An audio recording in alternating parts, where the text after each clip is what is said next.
ఏలేశ్వరం నగర పంచాయతీ పరిధిలో గల ప్రభుత్వ గురుకుల పాఠశాల యందు డాక్టర్ సర్వేపల్లి రాధాకృష్ణ విద్యార్థి మిత్ర కిట్లను నగర పంచాయతీ చైర్పర్సన్ అలమడ సత్యవతి చలమయ్య, మండల పరిషత్ అధ్యక్షులు గొల్లపల్లి బుజ్జి, పట్టణ అధ్యక్షులు మూది నారాయణస్వామి, పట్టణ నాయకులు బొద్దిరెడ్డి గోపి ఆధ్వర్యంలో విద్యార్థులకు పంపిణీ చేశారు. నగరంలో కోనేటిబడి, లింగవరం కాలనీ, అంబేద్కర్ నగర్ జూనియర్ కళాశాల నందు నాయకుల సమక్షంలో విద్యార్థులకు విద్యార్థి మిట్ల కిట్లు అందజేశారు. నాయకులు మాట్లాడుతూ కూటమి ప్రభుత్వంలో విద్యార్థులకు అవసరమగు అన్ని చర్యలు ప్రభుత్వం తీసుకునే విధంగా పరిపాలన సాగిస్తుందని అన్నారు.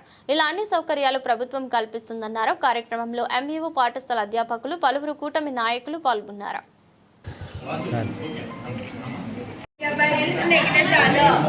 సమానంగా మా సొసైటీ కూడా నియమించింది. అందుకనే నన్ను పిఠాపురం కూడా ట్రాన్స్ఫర్ చేస్తానన్నారు. ఎదిగిన మంచి పేరు తీసుకురావడానికి మంచి మార్కులు మీరందరూ పాస్ అవ్వాలని చెప్పి మిమ్మల్ని అందరినీ ఆశీర్వదిస్తున్నాను.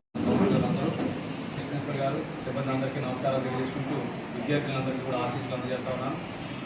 మరి ఈ సంవత్సరం ప్రత్యేకంగా మీ అందరికీ కూడా జరిగింది. మరి అదే రకంగా యూనిఫామ్ కూడా ఇవ్వడం జరిగింది. మరి యూనిఫామ్ కూడా అత్యవసరంగా ఇవ్వడానికి గల కారణాలు నాకు తెలిసి ఎమ్మెల్యే గారి యొక్క ఆదేశాలతో గౌరవ శాసనసభ్యురాలు చంద్రబాబు నాయుడు గారు మన ముఖ్యమంత్రిగా ఈ రాష్ట్రానికి దిశ నిర్దేశం చేసినటువంటి ఒక విజనరీ ముఖ్యమంత్రిని మనం అందరూ ఎన్నుకున్నాం. కాబట్టి ఆయన మన ఇక్కడ శాసనసభ్యురాలుగా సత్యప్రభారావు గారిని, ఎడ్యుకేషన్ మినిస్టర్గా మన యువ నాయకుడు, భవిష్యత్ ఆంధ్రప్రదేశ్ నాయకుడు లోకేష్ గారు, చంద్రబాబు నాయుడు గారి యొక్క సారథ్యంలో, పవన్ కళ్యాణ్ గారు బీజేపీ యొక్క సారథ్యంలో రాష్ట్రం చాలా ఇబ్బందికర పరిస్థితుల్లో ఉన్నా కానీ విద్య అనేది ఒక ఆస్తి.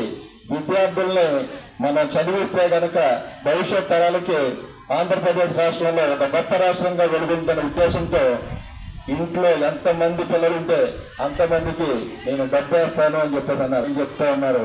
మేము అమ్మఒడి అని కార్యక్రమం పెట్టాం, కాపీ పెట్టండి. అమ్మఒడి అని పెట్టింది మీరు ఇంట్లో మొక్కుబడిగా ఒకరికి. ఇంట్లో ఇద్దరు పిల్లలు ఉంటే ఒక పిల్లని చదువుకోమని ఇంకో పిల్లని కూలి పనికి పోమని చెప్పి పెట్టే కార్యక్రమం మీది.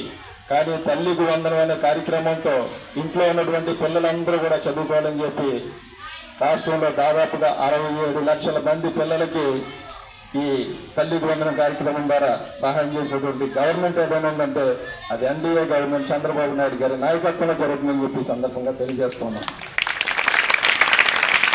నుంచి శ్రీరాయవారి నుంచి మీ క్లాస్కి వచ్చి ఫ్రెండ్స్ ఉండేవారా? ఉన్నారా? ఎర్రవరం నుంచి, లక్ష్మీపురం, పేరవరం, కానీ ఇక్కడ రారు. ఎందుకో తెలుసా?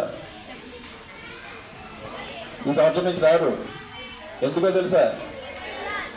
మనందరి అభిమాన నాయకురాలు, మన శాసనసభ్యురాలు సత్యప్రభారాలు అవ్వచ్చు, కానీ అది మీరు మర్చిపోకూడదు. ఎదురుచేత తల్లిదండ్రుల కష్టాన్ని మీరు తీర్చాలి. ఆర్థికంగా మీరు ఇబ్బంది పడక్కర్లేదు, మీరు ఆలోచన చేయక్కర్లేదు. ప్రభుత్వాలు మీ ఫీజులు అవ్వచ్చు, మీ యూనిఫామ్స్ అవ్వచ్చు, మీ బుక్స్ అవ్వచ్చు, అన్నీ కూడా చూసే పరిస్థితి ఉన్నప్పుడు తల్లిదండ్రులను మీరు ఆదుకునే పరిస్థితి. రేపు ఫ్యూచర్లో పెద్ద పెద్ద చదువులు చదివి ఏ ఉద్యోగంలో ఉన్నా, ఏ ప్రొఫెషన్లో ఉన్నా కానీ మీరు అందరూ కూడా తల్లిదండ్రులకు బాధ్యతగా నిలబడాలని చెప్పి, ఎందుకంటే ప్రభుత్వానికి మీరు కృతజ్ఞత చెప్పక్కర్లేదు, కానీ జన్మనిచ్చిన తల్లిదండ్రులకు మీరు కృతజ్ఞత చెప్పాలి. మీరు బాగా చదువుకుంటేనే వాళ్ళు సంతోషిస్తారు. అవును కదమ్మా?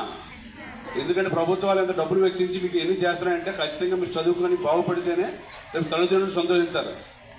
చాలామంది మహిళలు చూస్తున్నారు, పెద్ద పెద్ద ప్రొఫెషనల్ ఐపీఎస్లు ఉన్నారు, ఐఏఎస్లు ఉన్నారు, అందరూ కూడా పెద్ద పెద్ద ఉద్యోగాలు చేస్తూ ఉన్నారమ్మా. మరి అలా మీరు కూడా ఇన్స్పిరేషన్ తీసుకుని మరి ఎందుకు గౌరవనీయులు మన ప్రతిపక్ష శాసనసభ్యురాలు మరి ఉడపల్లి సత్యప్రభారావు గారు కూడా ఒక మహిళే. మరి ఒక ఇన్స్పిరేషన్ తీసుకోండి. ఒక మహిళలు మీరు అలా సాధించాలంటే ఏ సంకల్పంతో చదువుకోవాలి, వేరే యావిగేషన్లు పెట్టుకోవద్దు. సెల్ ఫోన్లు రీత్యా